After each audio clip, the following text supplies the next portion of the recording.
Do you want to be ahead of your competition in 2023? Of course you do. So today I'm going to share with you 5 strategies, 5 things to think about in order to help you achieve that. Let's go.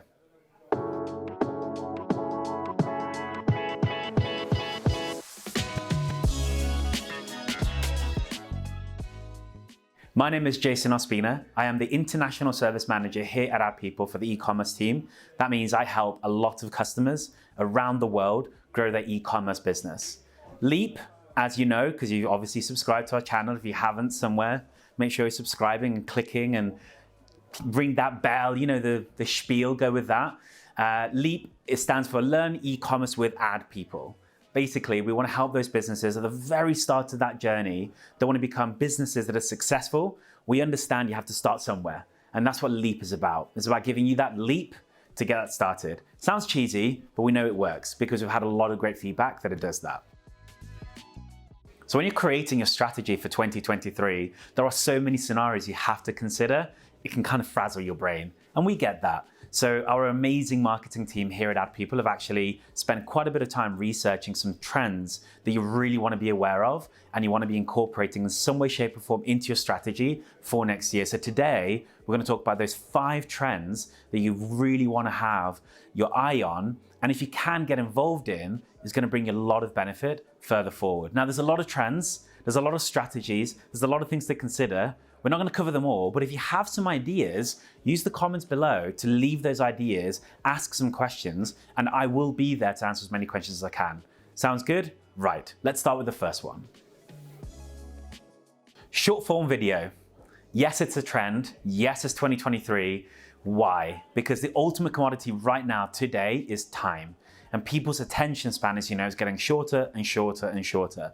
Now, short form video, really right now, what's playing out is an interesting war between TikTok and YouTube. YouTube Shorts are really catching up quickly with TikTok. Let's break down TikTok a little bit more in terms of really interesting numbers. Number 1, there's 1 billion active users right now around the world that are using TikTok. That is a lot of eyeballs at any given time, every single day. On average, they're checking TikTok 19 times a day. And when they're going onto TikTok, the most amount of time people are spending is in TikTok with an average of 7 minutes and 32 seconds. That's in comparison to Facebook's 3 minutes and 45 seconds. They're spending twice as much time on TikTok, twice as much attention is being given there. And TikTok understands this. And to keep businesses on board, to keep brands on board, they've opened up a store. So you can actually start to sell your products on TikTok. If you know this and you're acting on it, fantastic. If you know this and not acting on it, what's going on? If you didn't know this, so you can act on it, you're welcome.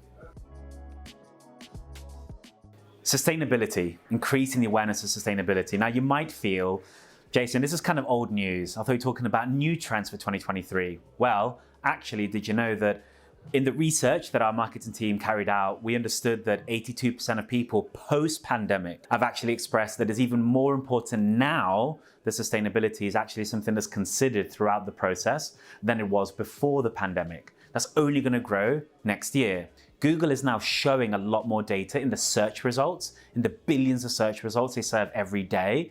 How green, how sustainable is a business? That has now been incorporated because Google is looking at that data, understanding how important that is for buyer decisions. Now, you may ask yourself as a small business, what can I do about that? I support that too, but what can I do about that? But first of all, don't do it for a bit of greenwashing. Don't just do it to say, yeah, I kind of, I now sell digital books opposed to physical books because really you're trying to have better margins.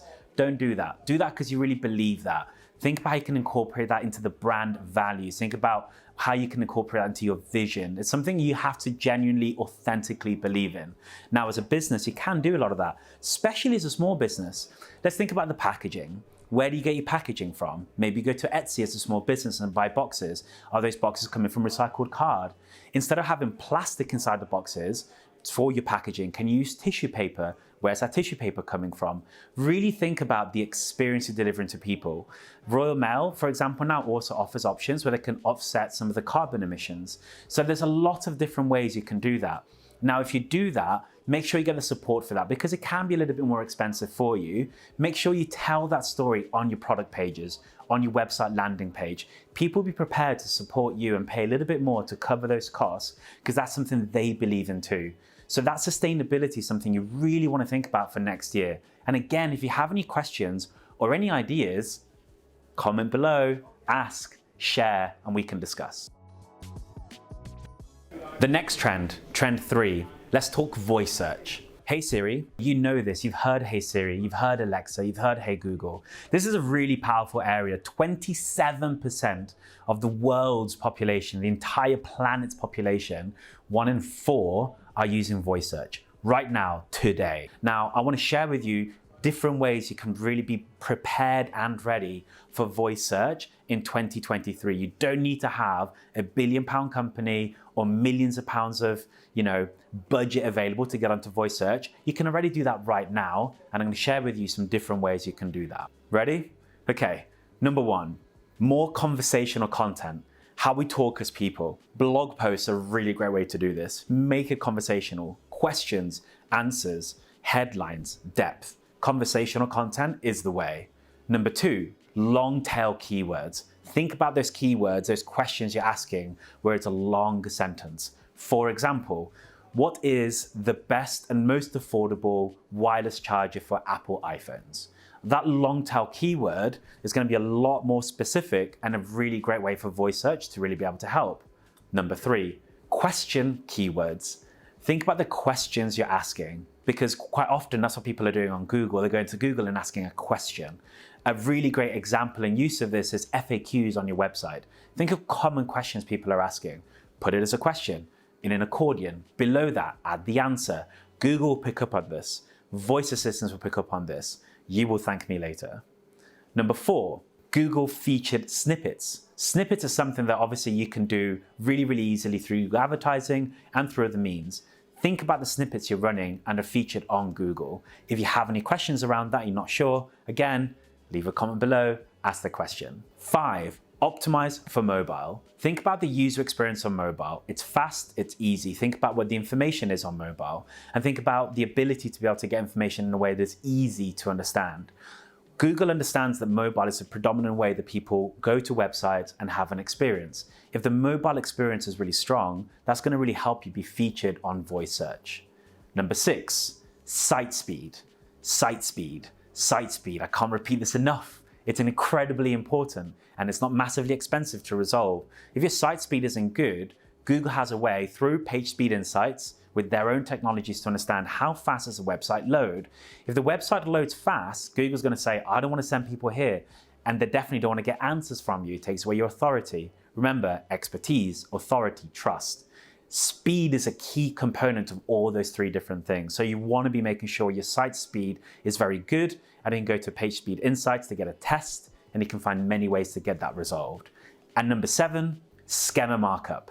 If you know, you know, and if you don't know, guess what? You can leave a comment below and we'll find out more with you and share more information with you. Number 4, VR and AR. I want you to think about something. It's 2006 and people are talking about their phones, what phones they had. In 2007, the iPhone was launched. It was the very first smartphone. And people kind of thought, $500, it was $500 back in the day, for a smartphone, nah, no thanks. Famously, Steve Ballmer at the time laughed at Apple when they launched the phone. Well, he's not laughing now. iPhone has become the standard. AR, VR is absolutely going in that direction. In fact, sticking with the Apple theme, it's very, very widely rumored right now for the last 2 years, but apparently next year is the year where Apple will also be bringing out their first VR, AR headset. Now that's going to create a platform the moment that comes out where people are going to be really doing exciting things. Now VR and AR is also not that abstract. For example, a lot of people now have these newer iPhones. There's a little lens here at the bottom, which is called a LiDAR sensor, which is about image depth technology. And what that does is it scans an environment. So if you have, for example, say a Shopify store, it supports the files that you can actually use on a camera like this to get that depth. So if you want to start to implement VR and AR in your business and you have an iPhone that has a little black camera bump at the bottom, you can actually start to use apps which are free on the App Store to scan the product in many different directions, to piece together that product in a VR, AR environment. And then on Shopify, you can then import that file and start to move around and get to know that product.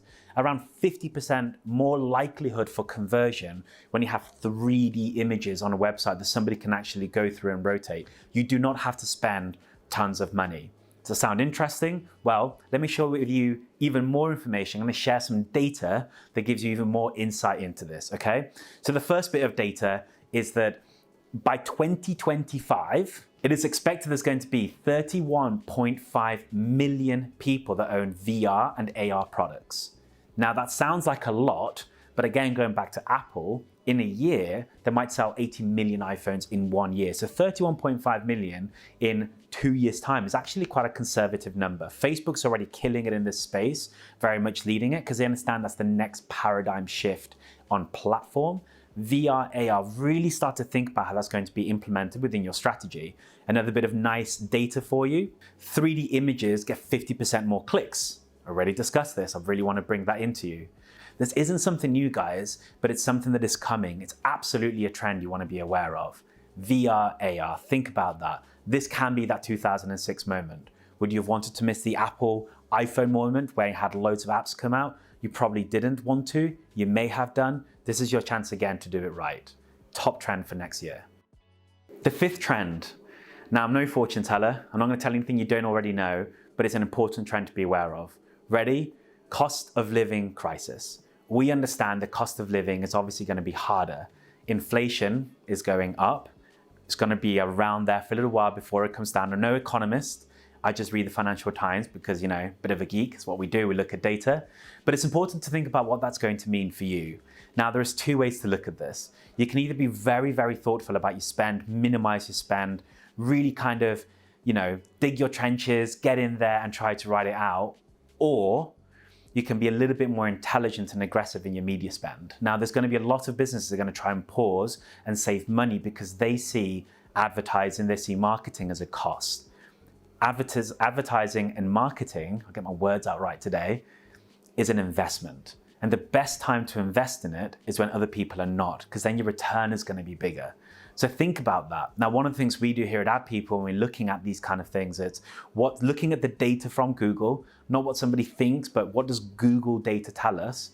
Which products sell well in an affordable way?